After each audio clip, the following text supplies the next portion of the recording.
This is gonna be a fun episode, Luca Nation. Cage is in rare form today, and I'm also kind of in rare form. So we're about to find out how this dance is gonna go. Will it be a jive? Will it be a salsa? Will it be a samba? Or will it be tango or waltz? We'll never know until we get right in. So, ladies and gentlemen of Luca Nation, what you're seeing here on video is Cage in his right ear has the old headphones because he's been getting a ton of feedback, and in his left ear he has an AirPod. So, as only Cage can do, I want to welcome you guys back to another episode of Lucas, Tigers, and Bronzo My. I have two things I'd love to discuss today. One is, of course, the Soccer Super 12 League. The other is my play. But before I do, I want to kick it over to the big man, the big Baba Ganoush, my right-hand man, my mentor, my co-host, my business partner. Cage, what's top of mind? What are you feeling today? Monday, man. Mondays are tough. Mondays are a lot of fun. Let me tell you. When the biggest news in sports is soccer, I kind of tune out because, sort of like talking crypto.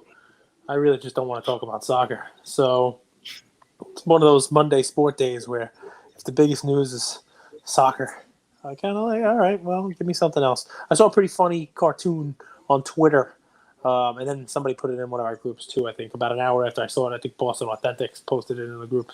It was, the Gamora Thanos, the squares, the soul stone, right? You give up a soul for a soul, right?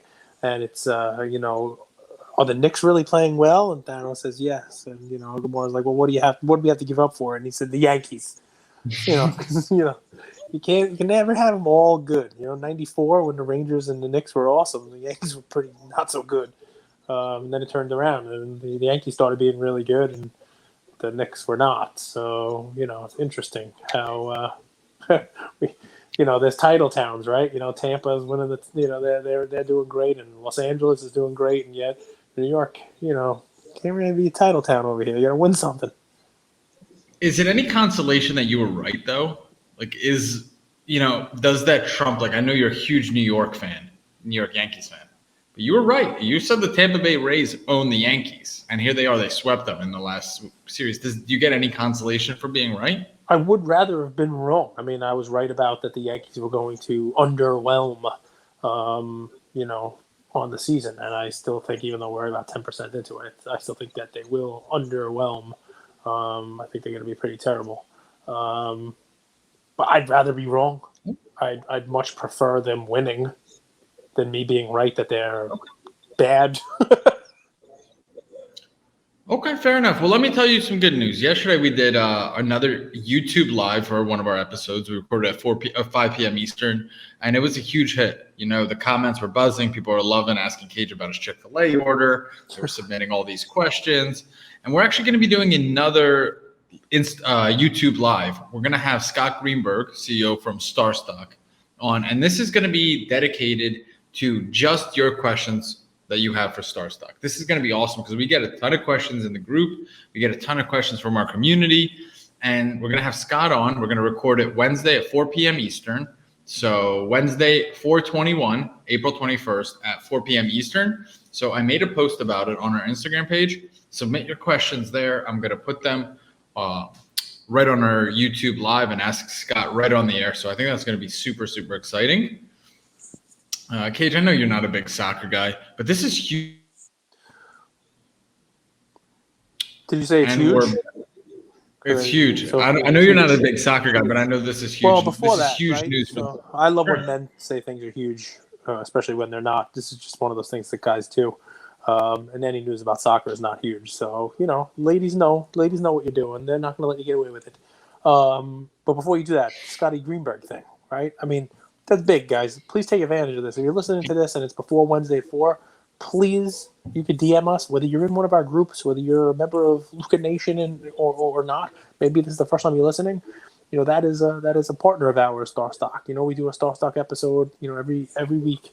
And, we mentioned in our last week's episode, Andrew mentioned it also, how, we want to be able to have a direct access for you to them, such that no one else really has. No other platform doing that, Sure, you could send an email to customer service or make a phone call, but we mentioned to them this week that we'd love to let Luca Nation have some of their questions answered, and they said sure, bring it on. Like we would love to have that direct communication with with our base, our user base, and be able to provide kind of a vision for where we're going, and the ability to just ask those questions directly. So please take advantage of this, guys, because it's the kind of cool thing that and I think we're the only ones bringing you. So please send us your questions and join on that. We said Wednesday 4 p.m. Eastern time, right? So that's right. So I get DMs, Andrew, after Cage gives the play, you always say, love it. It's kind of funny. Like people even put that on a bingo board, you're Cage's biggest cheerleader. Yeah. But you've known me here for 9 months, Cage. Yes. What have you learned from Andrew? Fake it till you make it, guys. Fake it till you make it. There's no real substance there, but it doesn't matter. He's all looks. This guy. There's nothing behind the looks. No. So, what have I learned from Andrew? What kind of loaded question is this, man? I'll say something nice when you die. Until then, I'm a dude. Don't expect me to give you compliments and blow smoke. I just don't do it. What have I learned from you? So let's see. There are more than. I didn't say a compliment. You went the compliment way. I didn't say compliment. You could have learned what not to do from Andrew, right? No. So what I learned, there's more than one way to skin a cat, right? In what we're doing here, there's there's a lot of different ways to invest your money, and a lot of different ways to play the hobby, and have fun with it too. So there's half the plays you've given. At the time you gave them, I was like, that's insane. But as I thought about them, I'm like, all right, this actually could work. This could actually work. If what he's doing with the timeline he's given, this could actually work. It makes sense, even though it's a play that I never would have, individually thought of. But more than that, what have I learned from Andrew? There are people out there who show up every single day. People other than me. So that's good. It's nice to know that there are people who show up every single day. Luca Nation shows up every single day for us. Let's see, what else have I learned? Ask, because what's the worst that could happen? You get told no. And what's funny, I was not raised that way. I was not raised that way at all. It was kind of like, all right, hard work and it will come to you. You are hard work and ask and make it happen, kind of put it out there in the universe. And I'm going to give this guy credit. So we got Scotty Greenberg and Starstock coming up on Wednesday. But, guys, he won't say this, but he's 100% of the credit for this. We start talking about, like, where are we going to go with our episode? Where's Luca Nation going to go? We have those Coffee with Cage episodes. People ask that. And, we had on HGA and we had on CGC because of all the, craziness and the grading and stuff. And Andrew and I, we talked about how we'd love to get PSA on. We'd love to get, Nat Turner on from PSA. And little spoiler alert, right? We got Nat Turner. We're gonna have an episode with Nat Turner this week, so we're gonna have a lot of your questions about PSA answered. A lot of my questions about PSA answered, more importantly. So that's a big one, man. Ask, because they might say yes. You can ask Nat Turner to come on the show. He might say yes. So. Well, I deserve a little good fortune. You like soccer. I know that too. So let's talk soccer. Remember when we first started and I brought Tyler Hero as a play like 6 times out of the first 4 episodes? Yeah. And one of our Luca Nation members said, maybe this guy should find another niche. Like, didn't he play soccer or something? He could be the soccer guy. He could be the soccer guy. I'm taking him up on the offer. My friend said be soccer. So let me ask you first. So let me take this a different way, right? Because you're going to be the soccer expert, but let me be the 85% of our audience that doesn't know soccer. So the news that was announced was that there's going to be 12 teams, the 12 major teams. The Man United, the Barca, all these teams. The 12 best teams, right? Right? No, you just said Barca, right? Yeah, is that not right? Is that not right? You're joking, right? Of course, I'm joking. But so anyway, 12 of the best teams are going to be in the. So tell me these 12 teams. Just laugh. Just have fun with it. So how many different leagues did these 12 teams play in? Four, but there's really five big leagues. There's the English Premier League, there's the German League, there's the Spanish League, there's the Italian League, and then there's the French League. I don't think there were any French teams in that 12, which is scary because PSG is. So you're already getting to my question, right? Of these 12, aren't there other teams that you would want to see in there as a fan? Like, does that leave out a couple of teams and Mr. Mbappe himself? Yeah, but it's gonna be 20 teams. Those are just the 12 teams that spearheaded it. The deal was underwritten by J.P. Morgan because every team that enters gets like a $3 billion stipend, and you need a bank who could finance that. So J.P. Morgan's underwriting it, and then you have 12 teams that are right off the bat in it, and then they're gonna add 8 more. So it's gonna be up to 20 teams. Okay, so there'll be a 20-team Super League, and is this going to be in addition to their other leagues, or is this going to take the place of those leagues?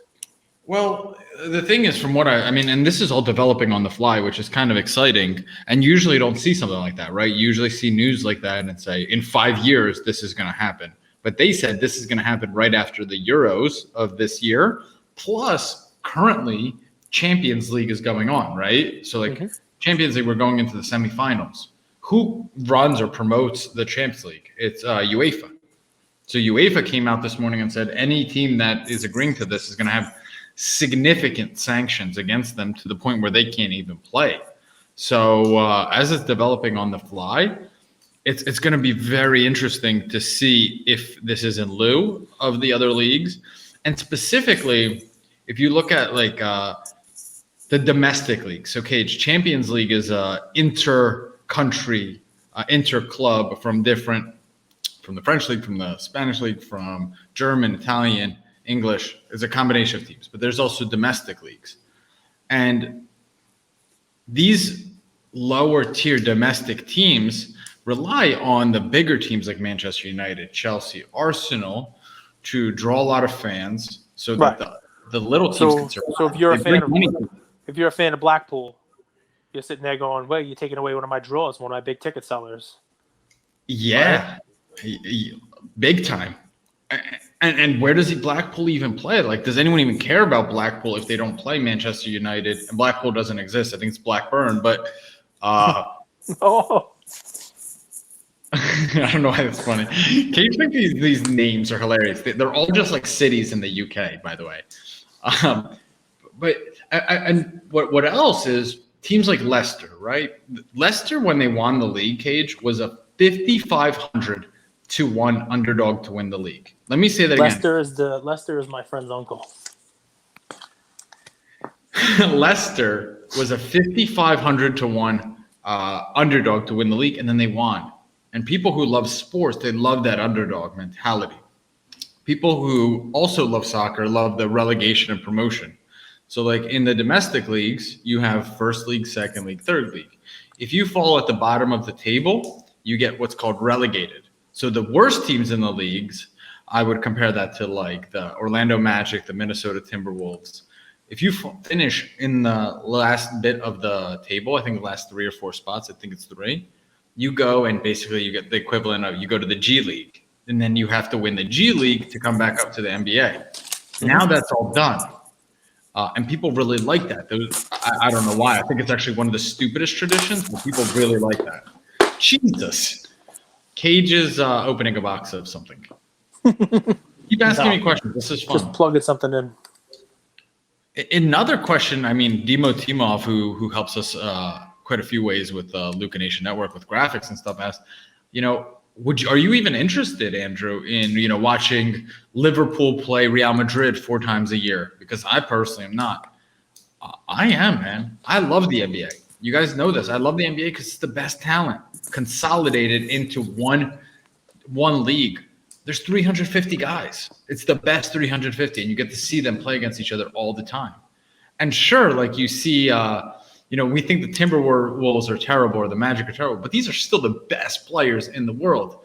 Where right now, when you have talent spread across 5 leagues, and it's for me, it's not a great viewer experience. I would much rather watch Liverpool versus Real Madrid, Liverpool versus Barcelona, Man U versus Barcelona, over and over and over again, different matches all year long, than watch like Manchester United versus Leeds. Like that's not interesting to me. I would rather watch that once a year and watch the best go against the best than the reverse. So that's how I see it. I know it's like a shocker to a lot of people, but another thing to consider is how much UEFA has messed up. UEFA has just been a part of briberies and scandals forever.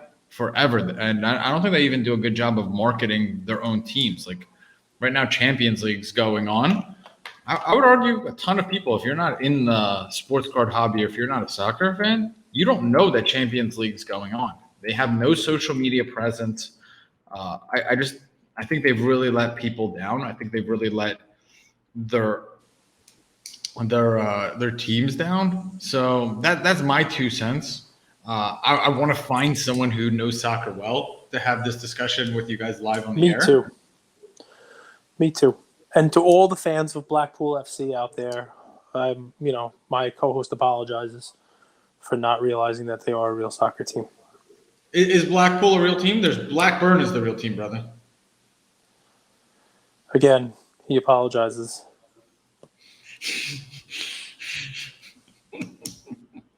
All right. Well, since most of you guys listened to this episode the day after, right? So we released this today, April 19th.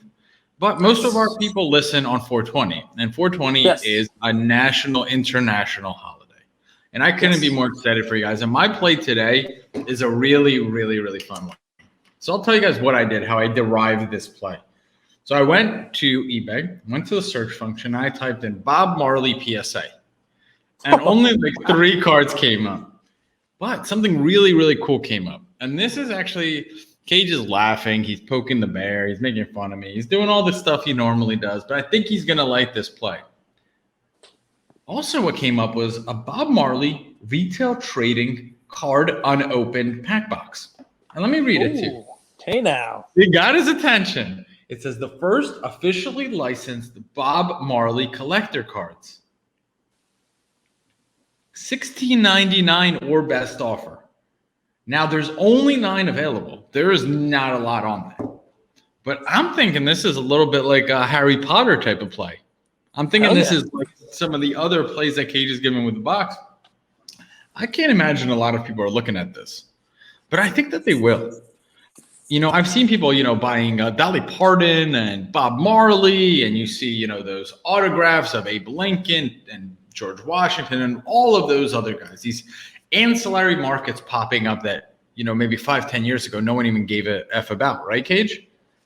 It's true. You have Bob Marley. You got his hobby box. I wouldn't even think about opening it. He's a cultural icon. He really is. What brand of card is this? Is it like is it a household brand? Is it a Topps? Is it a Panini? Like Island Vibes. Manufactured by Island Vibes in 1996. Why would almost all gone? 19 sold. There are 9 available. So I'm sure there's more, but like if you search Bob Marley PSA, there's not a ton of cards out there. So his rookie card, I'm assuming this is how they look at it, is the 1978 Bob Marley rookie card, Swedish Samler Soccer.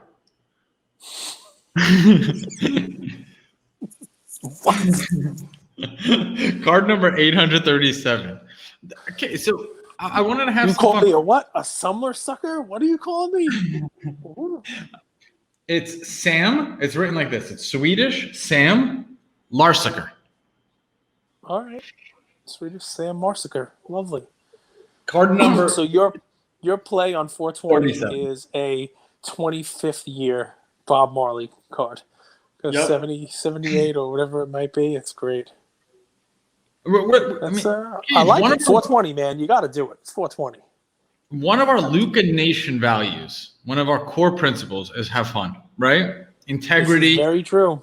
Integrity, honesty, service, community. Those are all huge values. But fun, joy, bliss. It's also one. And I think this is a fun type of play. So I want to take a page out of your playbook and have some fun today. I like it. And look, if the cards suck, you know what you can do is you can You can take them, roll them up, put some fun stuff in it, and smoke the cards on 420 if you like. Have fun with it. I mean, why not? They could be some decent rolling papers at $16.99. Love and life. All right, I like it. Mine's a little more serious, and I'm going to be a little fun with this one. I believe that the market has beaten Trae Young cards up enough, and I believe that we're looking at potentially an opportunity for for Trae Young cards to make a little bit of a comeback here. And I did a little research on Trae, right? And I found some fun, like Kendrick Perkins, Shaq, back and forth. Remember on who's better, Trae in his first, the beginning, or Steph? It's a silly comparison, right? Because Trae is not Steph. But if you were to look at the numbers, the sheer numbers, Trae's numbers are comparable and in some cases slightly better, especially when you're comparing 2-3 years of play. Trae, a lot more assists. Could it be a situation where Trae Young not only leads the NBA in assists, but also scores 25, 26 a game while leading the NBA in assists? Sure. He's already scoring 25 a game and has 9 and change assists. He's already in the top 5, 10 every year in assists. It would not be a crazy thing for him to improve those numbers just enough to be literally the leader in the NBA in assists and also in the top of scoring. Not the number one in scoring per se, but towards the top.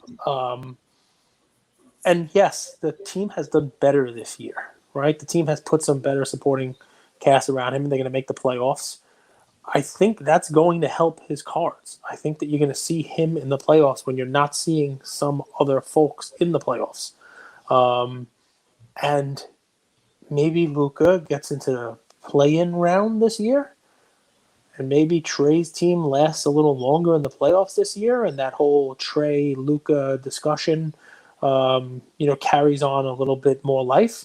Especially, and I'm not saying Trae is better than Luka. I'm just saying that there's a lot of stuff on the horizon potentially that will maybe bring Trae back into the favor of folks. And you know me, guys. I mean, you listen to me. You talk about how, like, momentum. It's tough to get that momentum back when you've lost it, right?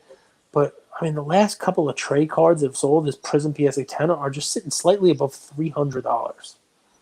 That is, I mean, you're now in a territory for a 25-point, almost 10 assist young player with a lot more games ahead of him than behind him, where you're now talking about a much lower risk play for that card. And do I think he's going to be Luka? No. Does he have to be? Absolutely not. Luka's card's $1,200, $1,300, $1,400, and this one's $300, right? So you're back to that multiple now where it's 4-1, 4 and change to 1, where in the beginning of the season, they were getting closer to 2-1, right? So that's something we look at as well.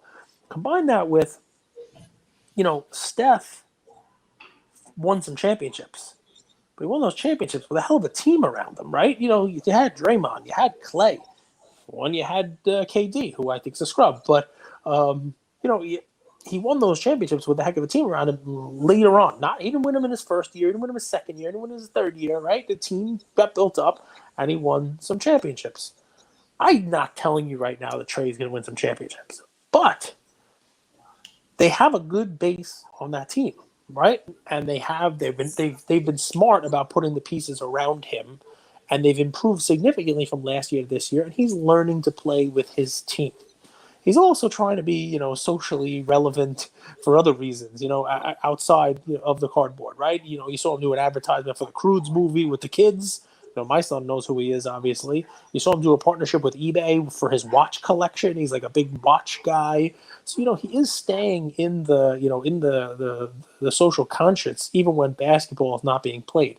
And those are the kind of little things that you look for. Also, his style of play, even though he's small, he doesn't exactly take a beating out there, right? He's not playing explosive ball. He still gets a significant amount of rebounds just for being out there.